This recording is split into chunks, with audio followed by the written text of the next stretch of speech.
नमस्कार, मैथ्स के online classes में आप लोगों का स्वागत है। मेरा नाम है अजय शर्मा। तो 12th आरबीएससी अपने पास में जो टॉपिक चल रहा था वो चल रहा था रोले का माध्यमान प्रमेय। कल मैंने आपको रोले का माध्यमान प्रमेय की एक टाइप बता दी थी, जब फंक्शन अचर हो वो बता दिया था मैंने। और उसके बाद में आज मैं बताने वाला हूँ कि जब फंक्शन अचर नहीं हो तो किस टाइप से उसका ज्यामितीय रूप होगा। देखो, सबसे पहले मैं रिमाइंड करा देता हूँ रोले की ज्यामितीय फॉर्म थी क्या, रोले का जो प्रमेय थी वो थी क्या। मैं मान लो कोई फंक्शन वो डिफाइन है किसी संवर्त अंतराल ए बी के अंदर कोई फंक्शन क्या है, परिभाषित है, ठीक है। तो वो संवर्त अंतराल ए बी के अंदर वो जो फलन है वो क्या होना चाहिए, संतत होना चाहिए। क्या संतत होना चाहिए। उसके साथ साथ इस विवर्त अंतराल के अंदर वो क्या होना चाहिए, अवकलनीय होना चाहिए। क्या होना चाहिए, वो अवकलनीय होना चाहिए। उसके साथ साथ बराबर क्या होना चाहिए, एफ बी, यानी कि जो उसकी बाउंड्रीज हैं उस पे फंक्शन चाहिए। अगर ये तीनों कंडीशन को फॉलो कर रहा है तो एक प्रकार से मौजूद होगा कि एफ डैश सी बराबर 0 हो, टू ए और बी हो। तो इस प्रकार से ये है मेरी, ठीक है। ये था स्टेटमेंट। इस स्टेटमेंट में को मैंने जब फंक्शन क्या दिया हुआ हो, आपको अचर फंक्शन दिया हुआ हो, क्या दिया हुआ हो भाई, परस कैसा दिया हुआ हो, अचर दिया हो। क्या दिया हुआ हो, उसको अचर दिया हुआ हो। अगर अचर नहीं है तो क्या करना है वो देखते हैं भाई अपने पास में। कल तो अचर फंक्शन था। अब देखो, अगर मान लिए कोई फंक्शन एफ एक्स, माना कोई फंक्शन एफ एक्स, यहाँ लिख लो आप, माना फलन है जो एफ एक्स ए बी में, ठीक है, ए बी में क्या है, परिभाषित। तो अगर वो परिभाषित है तो डेफिनेटली या तो वो इंक्रीजिंग होगा या फिर वो डिक्रीजिंग होगा। देखो, कल मैंने बात करी थी, या तो वो अचर होगा या फिर वो इंक्रीजिंग होगा या फिर वो डिक्रीजिंग होगा। यही केस तो पॉसिबल है। कुछ और चीज़ पॉसिबल है कि किसी फलन को लेकर, या तो वो कांस्टेंट होगा या वो ऊपर जाएगा या फिर कहाँ जाएगा, वो नीचे जाएगा। तो दोनों केस मैंने ले लिए। देखो, अचर को तो कल मैंने समझा दिया आपको, ठीक है। अब बता कर लेते हैं इसके बारे में। तो देखो, अगर वो फलन, पहली बात मैं किसके बीच में बात कर रहा हूँ, ए से लेकर बी के बीच में बात कर रहा हूँ, ठीक है भाई। के बीच में सबसे पहली कंडीशन क्या थी कि ए से बी के बीच में संतत होना चाहिए। संतत कब होता है फलन, जब मैं फलन का ग्राफ बनाऊं और ग्राफ बनाते वक्त मेरी जो, तभी संतत होता है। तो मैंने इसके बीच में ग्राफ बनाया जो उठा नहीं। देखो, इसको बनाते वक्त मेरे को पेन को उठाने की जरूरत पड़ी क्या, नहीं पड़ी भाई, किसी तरीके से नहीं पड़ी ना। तो ये फलन यहां से लेकर यहां के बीच में क्या हो गया, संतत हो गया। क्या दूसरी बात, फलन ए से बी के बीच में, यहाँ के बीच में अवकलनीय होना चाहिए। क्या होना चाहिए, अवकलनीय। मैंने बोला अवकलनीय होने के लिए उसमें शार्प पॉइंट नहीं होना चाहिए, शार्प पॉइंट नहीं होना चाहिए। तो देखो, जब मैंने इसको बनाया तो मुझे कोई शार्प पॉइंट मिला क्या, इस टाइप का नहीं मिला। मेरे ये पूरा फलन सभी पर क्या है, अवकलनीय है कि नहीं है। तीसरी कंडीशन कि इस पर फलन की वैल्यू ये आ रही है और इस पर फलन की वैल्यू ये आ रही है। यहाँ पर ए और बी पर फलन का मान क्या आ रहा है, बराबर आ रहा है। ए और बी पर फलन का मान बराबर आ रहा है। अब ये तो मेरी कंडीशन फॉलो करेगी किसकी, जो वो, ठीक है। अब मेरे को इसके अंदर एक ऐसी स्पर्श रेखा खींचनी। देखो, स्पर्श रेखा खींचने का मकसद मैं बताता हूँ आपको कि मैं यहाँ पर किसी पॉइंट पर इसकी स्पर्श रेखा खींच रहा हूँ। स्पर्श रेखा खींच रहा हूँ यानी कि इस बिंदु पर इसमें कोई भी परिवर्तन नहीं हो रहा। और जब तो मैं dy बाई डी एक्स बोलता हूँ, तो यहाँ पर जो परिवर्तन है वो मैं बोल रहा हूँ dy बाई डी एक्स। यहाँ पर जो परिवर्तन है उससे मैं क्या बोल रहा हूँ, dy by b d x. और इस बिंदु पर इस फलन में कोई भी परिवर्तन नहीं हो रहा, यानी कि इसकी वैल्यू क्या है, 0 है 0। यानी कि इस a से b के बीच में एक पॉइंट, क्योंकि ये देखो ऐसे बढ़ा और ऐसे कम हुआ, यानी कि एक पॉइंट ऐसा है जहाँ पर ना तो ये बढ़ा ना ही ये कम हुआ। सीधी सी बात है, ऐसा है डेफिनेटली ये, जहां पर ना तो ये कम हुआ ना फिर ये बढ़ा। तो वो पॉइंट क्या हुआ आपका, एफ डैश एक्स हुआ। क्या हुआ, dy बाई डी एक्स। और वो डेफिनेटली ए से बी के बीच में क्या होगा, मौजूद होगा। यानी कि f dash c is equal to 0 और मौजूद होगा ए से बी के बीच में। क्यों मौजूद होगा, क्योंकि ये इंक्रीजिंग फंक्शन है। देखो, इंक्रीजिंग फंक्शन है क्योंकि ये, ठीक है। अब देखो, यहाँ से मैं फलन की बात करूँ तो यहाँ से फलन में परिवर्तन हो रहा है, बढ़ रहा है। और यहाँ से मैं बात करूँ तो यहाँ से फलन में परिवर्तन हो रहा है, घट रहा है। लेकिन यहाँ पर एक पॉइंट ऐसा जरूर आ गया जहाँ पर ना तो फलन बढ़ रहा है और ना ही क्या हो रहा है, घट रहा है। यानी कि कोई परिवर्तन नहीं हो रहा। और अगर परिवर्तन नहीं हो रहा, देखो परिवर्तन का मतलब होता है अवकलन, तो अगर इसमें कोई भी परिवर्तन, वैल्यू क्या हो जाएगी, 0 हो जाएगी। और डेफिनेटली ये एक पॉइंट डेफिनेटली इस a और इस b के बीच में आएगा ही आएगा। तो यहाँ पर इस फलन का मान 0 हो जाएगा। और ये c किससे बिलोंग करेगी, a और b अंतराल के बीच में बिलोंग करेगी। ये मैंने प्रूव रोले प्रमेय को। ये किस फंक्शन के लिए है? ये इंक्रीजिंग फंक्शन के लिए है। कौन से फलन के लिए है? ये है इंक्रीजिंग मतलब बढ़ता हुआ, इंक्रीजिंग फंक्शन के लिए। अब मैं बात करता हूँ डिक्रीजिंग फंक्शन के लिए। कौन से फंक्शन के लिए बात करता हूँ आपके सामने? डिक्रीजिंग फंक्शन के लिए बात करता हूँ। देखो भाई, ये है मेरा डिक्रीजिंग फंक्शन। ये फलन यहाँ पे था और फिर ये क्या हुआ? डिक्रीज हुआ। फिर क्या हुआ? डिक्रीज हुआ। देखो भाई, इस फलन को बनाने के लिए यानी कि संतत बनाने के लिए, यानी कि इस ग्राफ को बनाते वक्त, ये ग्राफ देखो जो मैंने ऐसे खींचा है ना, ये ऐसे बिल्कुल भी नहीं है। ये सिर्फ यहाँ से स्टार्ट होकर सिर्फ इतना है। यहाँ पे तो बताने का, इस लाइन का मतलब सिर्फ इतना है कि x की वैल्यू एक पेड़ f है, यहाँ आ रही है और यहाँ पर f भी आ रही है, और ये दोनों लाइन आपस में, ये जो पॉइंट है वो आपस में क्या है? बराबर। क्यों है? क्योंकि देखो y की वैल्यू इसकी और इसकी क्या दे रहा है? ये बराबर दे रहा है। यही तो प्रमेय की शर्त थी मेरी। तो ठीक है पारस, क्या क्या शर्त थी अपने पास में? पहली शर्त थी कि ए बी में संतत होना चाहिए। क्या होना चाहिए? संतत। संतत होने के लिए ग्राफ जो मैं बनाऊं वो कहीं पे भी टूटना नहीं चाहिए। क्या ये ग्राफ कहीं पे टूट रहा है? क्या नहीं टूट रहा, पहली बात। दूसरी बात अगर मैं बोलूं कि ए बी के अंदर अवकलनीय होना चाहिए। क्या होना चाहिए? अवकलनीय। और अवकलनीय के लिए क्या शर्त बताई थी? कि कोई भी शार्प पॉइंट नहीं होना चाहिए। ऐसे नहीं होना चाहिए ग्राफ यूं हो, यानी कि ऐसे इस तरीके से नहीं हो, कोई शार्प पॉइंट नहीं हो। तो बताओ इस ग्राफ में कोई भी शार्प पॉइंट है क्या? कोई भी शार्प पॉइंट नहीं है। ठीक है, तीसरी बात क्या बताई थी मैंने इसके अंदर? तीसरी बात ये बताई थी कि एफ ए बराबर एफ बी होना चाहिए। तो देखो x बराबर a पर और x बराबर b पर फलन की जो वैल्यू है वो आपस में बराबर है। अगर इस तरीके से है तो इसके अंदर कोई ds इस प्रकार से मौजूद हो, और इसमें भी सेम वही कहानी है जो मैंने उसमें बताई थी कि फलन क्या हो रहा था? कम हो रहा था। फलन क्या हो रहा था? कम हो रहा था। और कम होते होते लास्ट में एक पॉइंट ऐसा आया जहां पर ना तो ये कम हुआ ना ही ये बढ़ा, और तो यानी कि यहाँ पर dy/dx की वैल्यू क्या हो जाएगी? 0। और डेफिनेटली ये इस a और इस b के बीच में मौजूद होगी, यानी कि C बिलोंग्स टू क्या हो जाएगा? A और B। यानी कि आपके पर में हो जाएगी then f dash x। f dash x का मतलब dy/dx बराबर 0, f डैश c कर लो, f डैश c बराबर 0, then C belongs to A और B। ये है आपकी लांगराज की, सॉरी लांगराज नहीं, रोले की माध्यमान प्रमेय। इसको रोल्स भी बोलते हैं, रोले भी बोलते हैं, ये अलग अलग नाम है भाई इसके। ठीक है, रोल्स भी बोलते हैं भाई, इंग्लिश में इसको इस तरीके से लिखते हैं, रोल्स बोलते हैं। ठीक है, इस तरीके से भी लिख सकते हैं इसको। अब इसके बाद में जो दूसरी प्रमेय आएगी वो आएगी भाई लांगराज की। सेम टू सेम यही चीज है लांगराज वाली माध्यमान प्रमेय के अंदर, सेम टू सेम यही सारी चीजें करनी है उसको अपन को। सिर्फ थोड़ा सा फर्क है उसमें। क्या फर्क है वो देखो। अब अपन टॉपिक डाल लेते हैं लांगराज की माध्यमान प्रमेय। अब देखो आपके पास अगर कोई क्वेश्चन आता है रोले थ्योरम से तो आपको कैसे करना है वो भी दिखाऊंगा भाई इसके बाद में अपन। अभी तो सिर्फ अपन ने थ्योरी पढ़ी है, क्वेश्चन कैसे आते हैं वो दिखाएंगे भाई आपको। और यहाँ पर वो सारी चीज़ें यूज हो जाएंगी जो अभी तक मैंने बताई हैं। मैंने आपको संततता चेक करनी बताई थी, मैंने आप लोगों को अवकलनीयता चेक करनी बताई थी, वो दोनों चीज़ आपको चेक करनी यहाँ पर आनी चाहिए, तभी जाके आप इस थ्योरम को प्रूव कर सकते हो भाई। तो अब अपने पास टॉपिक क्या आ गया? लांगराज का माध्यमान प्रमेय। ये भी सेम टू सेम वही बात है। ये क्या बोल रही है कि f फलन किसी भी समतल AB में परिभाषित है। किस प्रकार परिभाषित है? परिभाषित है इस प्रकार की। किस प्रकार से परिभाषित है आपकी? कि पहली बात वही है AB में क्या होना चाहिए?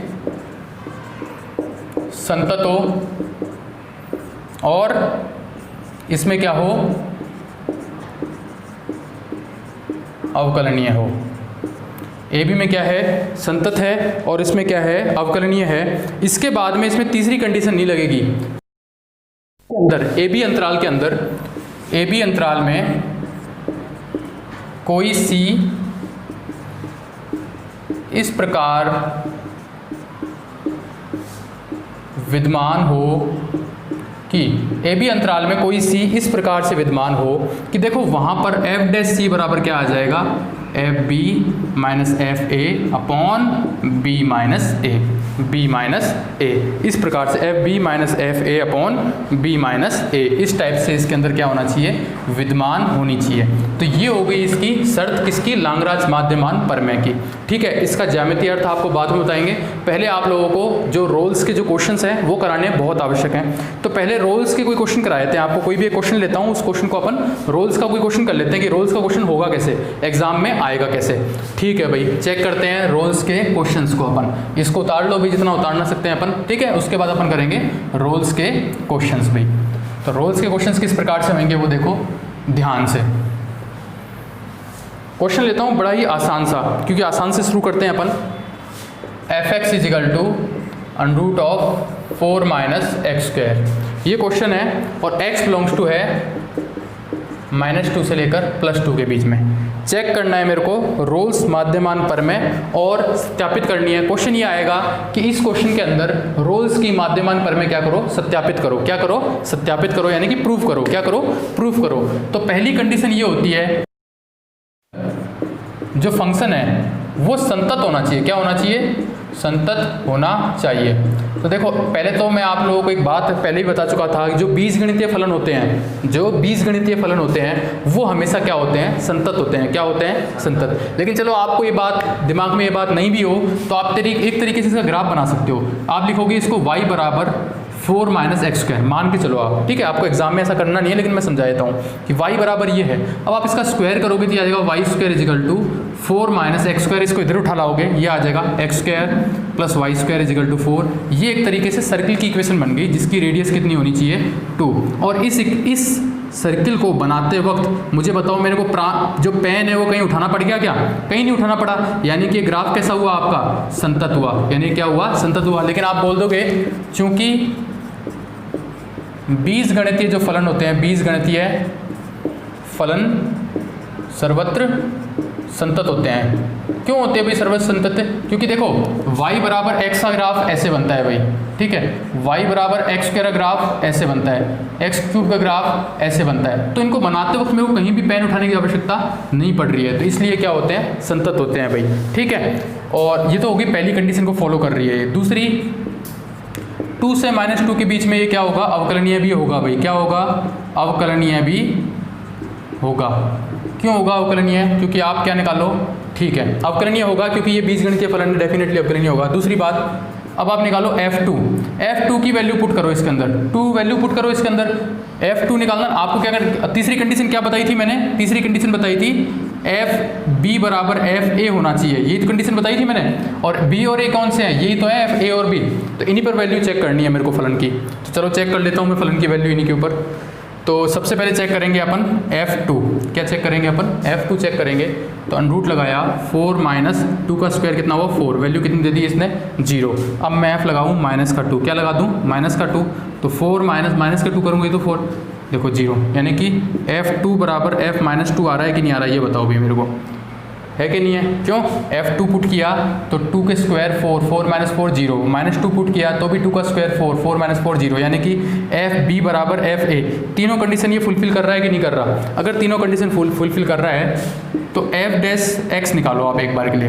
एफ डैश एक्स करने का मतलब इसका डिफरेंशिएशन करो। क्या करो, इसका डिफरेंशिएशन।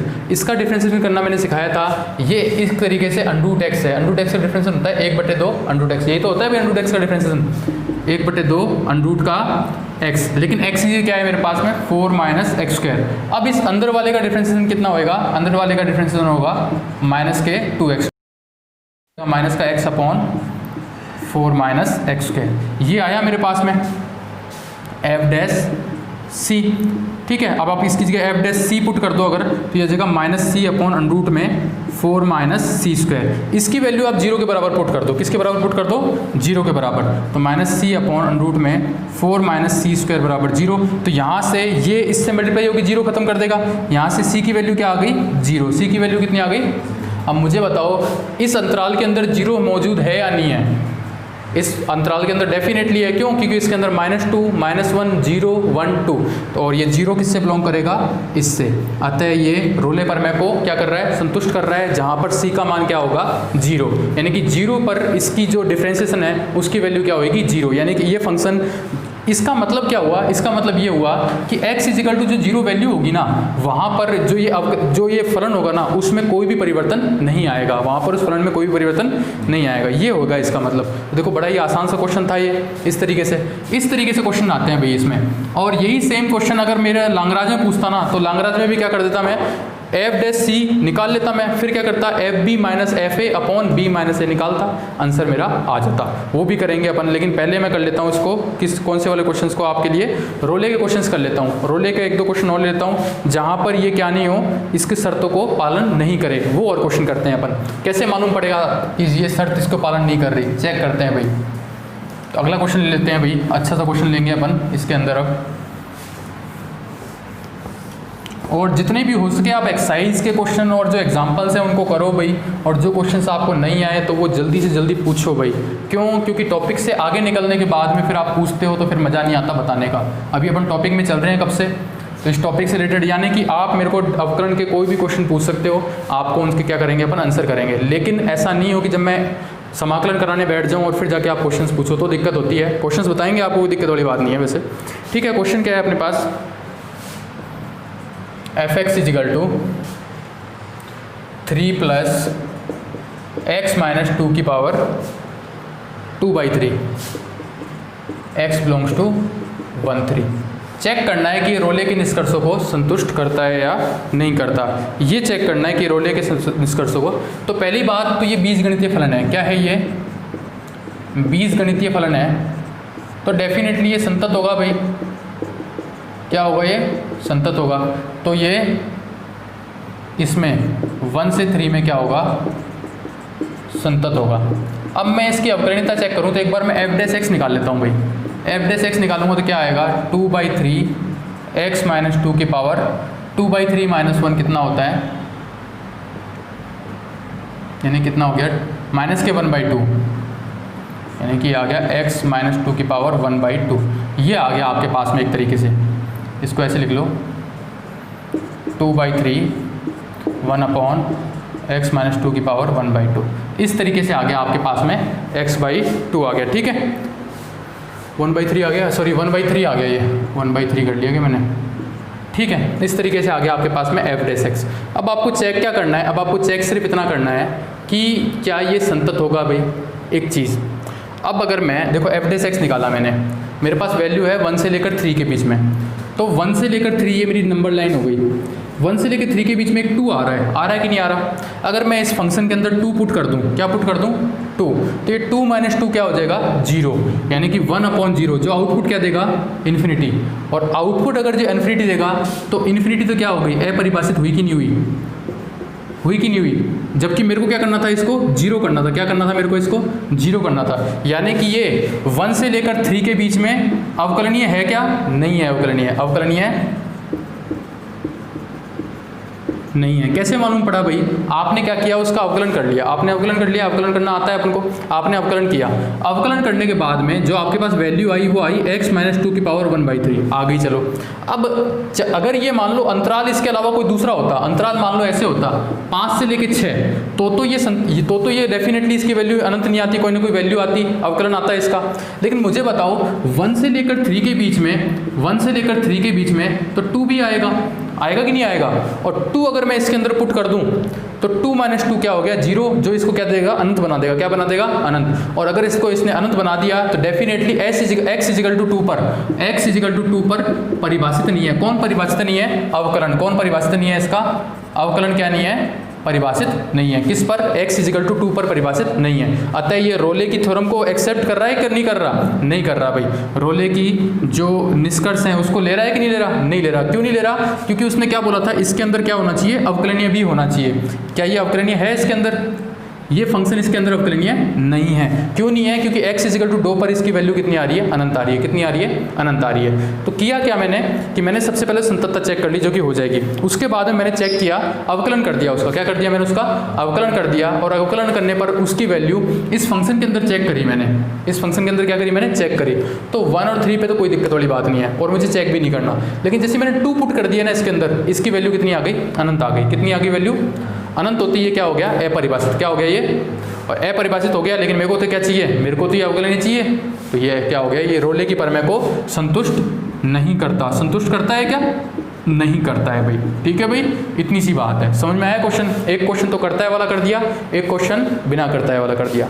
एक बार के लिए इसको ऑफ कर दे। क्वेश्चन देखो अब अपने पास में क्या है कि f(x) = अब मेरे को लांगराज प्रूफ करनी है इसके अंदर। ठीक है, लांगराज माध्यमान प्रमेय। तो लांगराज माध्यमान प्रमेय की देखो पहली कंडीशन क्या थी कि वो इसके बीच में संतत हो। कौन? फलन। कौन? फलन। उसके अलावा दूसरी कंडीशन क्या थी कि -1 से 1 के बीच में, -1 से 1 के बीच में अवकलनीय भी हो। यही तो शर्त थी। अगर ये दोनों शर्तों को फॉलो कर रहा है तो क्या होना चाहिए, f dash c is equal to f b minus f a upon b minus a. ये तो शर्तें थी भाई। चलो, तो ये सारी शर्तें अगर अपन इसके अंदर देखें तो मैंने जब आपको फंक्शन पढ़ाया था तो बताया था मोड एक्स का ग्राफ, ये रहा भैया आपके पास में मोड एक्स का ग्राफ था भाई। अगर मैं इसकी संततता की बात करूं तो इसका ग्राफ खींचते वक्त मेरे को पेन उठाने की जरूरत पड़ रही है क्या, बताओ? नहीं पड़ रही। कहने का मतलब है ये -1 से 1 के बीच में क्या है, संतत है। क्या है ये, संतत है। क्लियर है बात पहली। दूसरी बात कि इसके अंदर कोई शार्प पॉइंट आ रहा है कि नहीं आ रहा, बिल्कुल आ रहा है भाई। x इज इक्वल टू 0 पर इसमें क्या आ रहा है, शार्प पॉइंट आ रहा है, डेफिनेटली शार्प पॉइंट आ रहा है। यानी कि x इज इक्वल टू 0 इस अंतराल के अंदर उपस्थित है या नहीं है, डेफिनेटली उपस्थित है। -1 से +1 के बीच में x इज इक्वल टू 0 उपस्थित है भाई। क्यों, क्योंकि -1 से 1 के बीच में वैल्यू कौन सी आएगी, 0 ही तो आएगी। तो x इज इक्वल टू 0 पर ये अवकलनीय है कि नहीं है, नहीं है, अवकलनीय नहीं है। और अवकलनीय नहीं है तो ये क्या करता है, लांगराज प्रमेय को लागू नहीं करता, लांगराज प्रमेय को लागू नहीं करता। क्यों नहीं करता, क्योंकि ये क्या नहीं है, अवकलनीय नहीं है। तो ये सवाल तो यहीं खत्म हो गया। अब उस सवाल की बात करेंगे अपन। ये सवाल तो यहीं खत्म हो गया कि भैया सबसे पहले चेक किया मैंने कि ये संतत है, हाँ भाई संतत है, कोई बात नहीं। फिर मैंने चेक किया अवकलनीय है क्या, मैंने चेक किया अवकलनीय है, लेकिन ये यहाँ पर अवकलनीय नहीं है और ये मेरा इस अंतराल के ऊपर उपस्थित है, यानी कि अवकलनीय नहीं है। क्यों, क्योंकि यहाँ पर क्या आ गया, इसमें एक शार्प पॉइंट आ गया। क्या आ गया, इसके अंदर एक शार्प पॉइंट आ गया। जहाँ पर शार्प पॉइंट आ जाए वहीं पर क्या है, ये अनवकलनीय। क्या होता है वहीं पे, अनवकलनीय हो जाता है। अब ये क्वेश्चन तो चलो हो गया, आसान सा था। अब बात करते हैं दूसरे क्वेश्चन की। ये क्वेश्चन भी आसान ही है, देखो कुछ भी नहीं है इसके अंदर। F x x minus 1 upon x, बीजगणितीय फलन है। देखो कोई दिक्कत नहीं है इसका ग्राफ बनाने में, सतत ग्राफ बनेगा। क्या बनेगा इसका, संतत ग्राफ बनेगा, डेफिनेटली संतत होगा। जो फलन है आप लिख दो, फलन संतत होगा। आपसे कोई कारण बोले, कारण आप क्या बताओगे, क्या है ये, बीजगणितीय फलन है। क्या है ये, बीजगणितीय फलन। और इसके बीच में परिभाषित भी है, हर जगह परिभाषित है। इसके बीच की कोई भी वैल्यू पुट कर दो, इसकी वैल्यू इन्फिनिटी नहीं आएगी। आएगी क्या, अगर ये 0 से 3 होता तो डेफिनेटली ये अनंत हो जाता। क्या हो जाता है, ये अनंत, तब परिभाषित नहीं होता। लेकिन अब ये 1 से 3 है तो डेफिनेटली क्या है, ये परिभाषित है। अब बात करेंगे अपन अवकलनीयता की, तो एफ डैश एक्स करेंगे भाई। एफ डैश एक्स करेंगे तो इसकी वैल्यू हो जाएगी 1, इसकी हो जाएगी एक्स स्क्वायर। ये तो होता है अवकलन। 1 अपॉन एक्स का अवकलन क्या होता है, यानी कि x की पावर -1। ये -1 कहाँ आ जाएगी, आगे -1 -1 माइनस का 2, यानी कि -1 अपॉन एक्स स्क्वायर। माइनस पहले से बाहर है तो माइनस माइनस प्लस, तो 1 अपॉन एक्स स्क्वायर। ये हो गया अवकलनीयता। अब चेक करो इसके बीच में इसकी वैल्यू हर जगह परिभाषित है कि नहीं है। देखो इसके बीच में एक ही वर्ड आ रहा है, वो आ रहा है 2। क्या आ रहा है, 2। और 2 जब मैं इसमें पुट कर रहा हूं तो ये आ रहा है 1 + 1 अपॉन 4, जो कि कोई ना कोई वैल्यू दे रहा है, यानी कि कोई टेंशन वाली बात नहीं है, परिभाषित है। अगर ये अनंत हो जाता तो ये परिभाषित नहीं होता, लेकिन ये 2 पर क्या है, परिभाषित है। अतः 1 से 3 में एफ डैश एक्स अवकलनीय है, अवकलनीय है। समझ गए ना, अवकलनीयता चेक करना कि उसका अवकलन कर लो और चेक करो इसके अंदर अवकलनीय है नहीं है। डेफिनेटली अवकलनीय है भाई, कोई दिक्कत वाली बात नहीं है। अब लगाएंगे।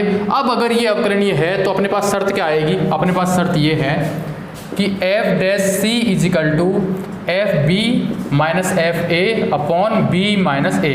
एफ डैश सी ये रहा आपका f dash 1 + 1 upon c square. F b ये रहा एफ का एफ, ये रहा एफ, ये देखो ये है ए और ये है बी पुट कर दो आप इसके अंदर कि 3 - 1 अपॉन 3, ये तो पुट कर दिया मैंने f b minus f a 1 - 1 upon 1, 1 upon 1 तो 1 ही होता है भाई, है ना। तो ये 1 - 1 0, खत्म ही हो गया। ये नीचे क्या आएगा, b माइनस ए। b कितना है 3, a कितना है 1। चेक कर लेते हैं इसको, 1 और 3 का लघुत्तम कितना आ जाएगा 3, तो ये कितना आ जाएगा, ये 9 - 1। ये तो 0 हो ही गया, इससे तो कोई लेना देना है ही नहीं।